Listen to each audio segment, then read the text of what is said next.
Waitress donated her kidney to a dying patient. She didn't know he was the billionaire who'd fallen in love with her. What if the kindest person you'd ever met was dying right in front of you, and you had the power to save them? Claire had served coffee to the quiet man in booth 7 every Tuesday morning for 3 months. He always ordered the same thing, black coffee and a blueberry muffin, and always left a $20 tip on a $5 check.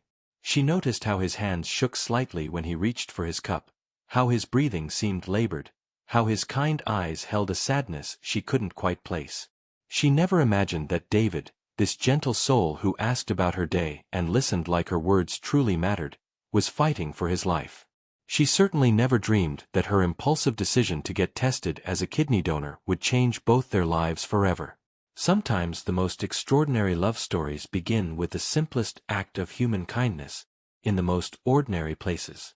Where are you watching from tonight? Claire had worked at Murphy's Diner for 8 years, ever since her divorce left her starting over at 35. The small-town restaurant wasn't glamorous, but she loved the regulars who'd become like family. Mrs. Peterson always sat at table 3, sharing photos of her grandchildren. Old Joe claimed the counter seat by the window, watching the world go by with his endless cup of coffee. And then there was David. He'd started coming in during the late summer, always alone, always polite. Unlike other customers who chatted on phones or buried their faces in newspapers, David seemed genuinely interested in the people around him. He'd ask Claire how her evening classes were going. She was studying to become a nurse, and remembered details she'd mentioned weeks before. When she told him about her cat getting sick, he'd inquired about the vet visit the following week. "You're studying nursing?" he'd asked one particular Tuesday, his voice hoarse. "That's wonderful. The world needs more people like you." Claire had laughed, refilling his coffee. "People like me? People who care," he'd said simply, and something in his tone made her look at him more carefully. That's when she began noticing the signs. The way he sometimes pressed his hand to his lower back, wincing slightly. How he'd grown thinner over the weeks, his shirts hanging looser. The subtle yellow tinge to his skin that her nursing textbooks had taught her to recognize. David was sick, seriously sick, and trying to hide it. The realization hit her fully on a rainy October morning when she found him slumped over his coffee cup, struggling to catch his breath. She rushed to his side, her training kicking in. "I'm calling an ambulance," she said, reaching for her phone. "No," he managed, gripping her wrist gently. "Please. I just need a moment." But Claire saw the fear in his eyes, the pale sheen of sweat on his forehead. This wasn't just a moment of weakness. This was someone dying by degrees, trying to maintain dignity in the face of an enemy he couldn't defeat alone. "David," she said softly, "what's wrong? Really wrong?" He looked up at her then, and she saw a man who'd been carrying a terrible secret for far too long. David's confession came in broken whispers between labored breaths. End-stage kidney failure. Years of damage from a childhood illness had finally caught up with him. He'd been on the transplant list for 18 months, watching his body slowly surrender while he waited for a donor match that might never come. "The doctors say I have maybe 6 months," he told her, his voice barely audible above the diner's morning bustle. "I come here because—" He paused, struggling. "Because you make me feel human again. Not just a patient with a chart number." Claire's heart shattered and mended simultaneously. She'd lost her father to cancer when she was 22, had watched him waste away in hospital beds surrounded by machines and the antiseptic smell of resignation. But David was different. David still had fight in him, still had hope flickering behind his tired eyes. "There has to be something," she said, sliding into the booth across from him. "Better doctors, experimental treatments." He smiled sadly. "I've tried everything. The best specialists money can buy." He paused, realizing how that sounded. "I mean, I've been fortunate to have good insurance." Claire didn't press about the money comment. Instead, she found herself thinking about her nursing textbooks, about organ donation, about the simple fact that healthy people could live perfectly normal lives with one kidney. She thought about her father, and how she'd have given anything to save him. What if someone wanted to donate? She asked quietly. A living donor? David's eyes widened. Claire, no. I can't ask anyone to. You're not asking, she interrupted. I'm offering. The silence stretched between them like a bridge neither was sure they should cross. Around them, the diner continued its morning rhythm. Coffee percolating, bacon sizzling, the comfortable chatter of people starting their day. But in booth 7, time had stopped. You don't understand, David said finally.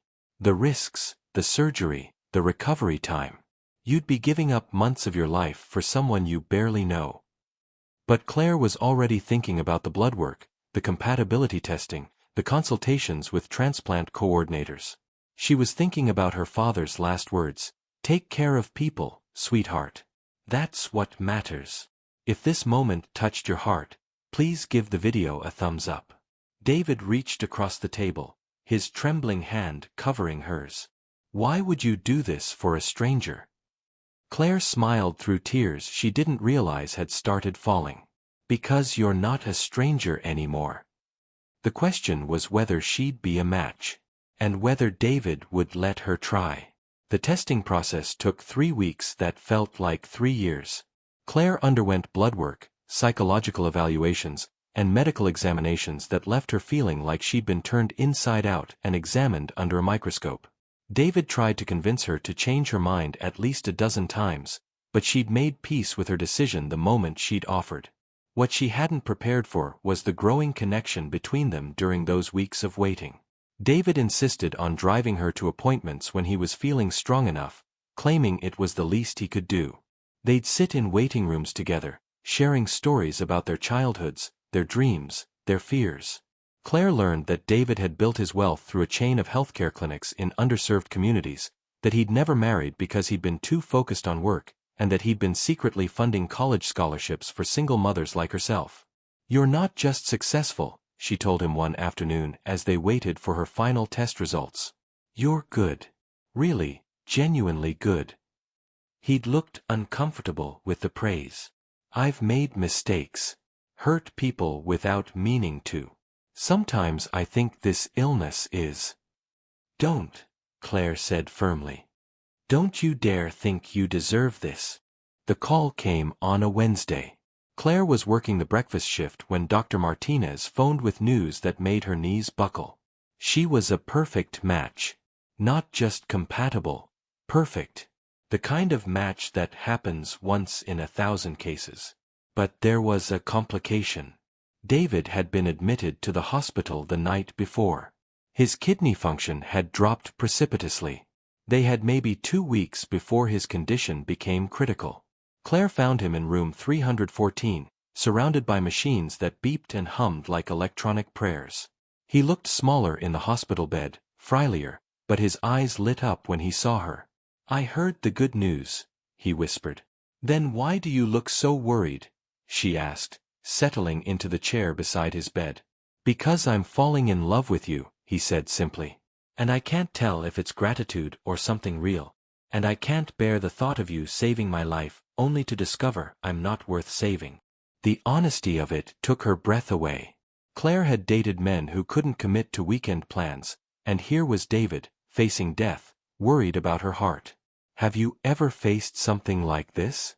Let us know in the comments. What if it's both? She said, taking his hand. What if it's gratitude and something real? The surgery was scheduled for the following Monday. One way or another, their lives would never be the same. The morning of surgery arrived gray and drizzly, matching the anxiety that had kept both Claire and David awake most of the night. They'd been moved to adjoining pre-op rooms, separated by a thin wall that somehow felt like an ocean. Claire could hear the murmur of voices next door as David's surgical team prepared him, and she found herself whispering prayers she'd forgotten she knew. Dr. Martinez stopped by Claire's room at 6 a.m., her expression serious but kind. Are you ready for this? She asked. It's not too late to change your mind. Claire thought about her father, about David's gentle smile, about all the patients she'd care for as a nurse someday. I've never been more sure of anything.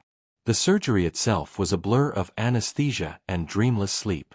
Claire's last conscious memory was counting backward from 10 and thinking about David's eyes. Her first waking thought, hours later, was whether he was okay. The surgery was perfect, Dr. Martinez told her as she struggled back to consciousness. Your kidney is functioning beautifully in David. His color is already improving. But the real moment came 2 days later, when they wheeled Claire's bed next to David's in the recovery wing. He was sitting up, and for the first time in months, his skin had a healthy flush. The yellow tinge was gone, replaced by something that looked remarkably like hope. "How do you feel?" she asked, her voice still rough from the breathing tube. "Like I've been given a second chance at everything," he said. Then, more quietly, "Claire, there's something I need to tell you. Something I should have said weeks ago." She waited, watching emotions play across his face like shadows and sunlight. "I'm not just grateful for what you've done," he began. "I've been in love with you since that first morning when you noticed I was using my left hand because my right was shaking, and you switched my coffee cup without saying a word. You've been taking care of me for months without even realizing it." Claire felt tears starting again, but these were different tears. These were the kind that come with beginnings, not endings. "I love you too," she whispered. "Not because of this. Not because of gratitude. Because you see people. Really see them. The way you saw me." If you've been enjoying this story, subscribe to our channel for more heartwarming tales. They were going home in 3 days. Together, they decided to start whatever came next. 6 months later, Claire stood in the same diner where their story began, but everything had changed. She was wearing scrubs, she'd graduated nursing school early. Her professors moved by her real-world experience with organ donation. David sat in booth 7, no longer as a customer but as the man who'd quietly purchased Murphy's diner to keep it running when old Murphy retired. "You know," Claire said, refilling his coffee cup, a gesture that had become ritual rather than service.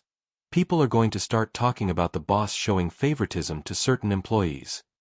David grinned, the color in his cheeks still a daily miracle to both of them. "Let them talk. I happen to think this particular employee deserves a raise." The engagement ring on Claire's finger caught the morning light. It wasn't large or flashy. David had learned that wasn't her style, but it was perfect, with a small inscription inside, 2 hearts, 1 life. Their wedding was planned for the spring, a small ceremony in the community center where David's scholarship recipients gathered monthly. Claire had insisted on something simple, surrounded by the people whose lives had been touched by David's quiet generosity. She'd learned that his wealth came from a tech company he'd sold years earlier, money he'd been systematically giving away through healthcare initiatives and educational programs. "I spent so many years thinking success meant building something big," he'd told her. "But the biggest thing I ever built was the courage to walk into that diner and order coffee from the woman who'd saved my life." The morning rush was winding down when Mrs. Peterson approached their booth, her usual smile even brighter than usual. "You two give an old woman hope," she said, patting Claire's hand. "Real love, the kind that changes everything. That's rarer than people think." As Mrs. Peterson walked away, Claire looked around the diner that had become the center of their universe. The same red vinyl booths, the same coffee-stained counter, the same view of Main Street through windows that had watched thousands of ordinary moments unfold. But now it felt different. It felt like home. "What are you thinking about?" David asked, following her gaze. "How extraordinary things can grow from the most ordinary moments," she said. "How love can start with a cup of coffee and save 2 lives at once." David reached across the table, taking her hand in his. Both of them bore small scars from their surgeries, physical reminders of the choice that had bound them together. But more than that, they were reminders that love, real love, requires courage. The courage to offer what you have to someone who needs it, even when you can't be sure of the outcome.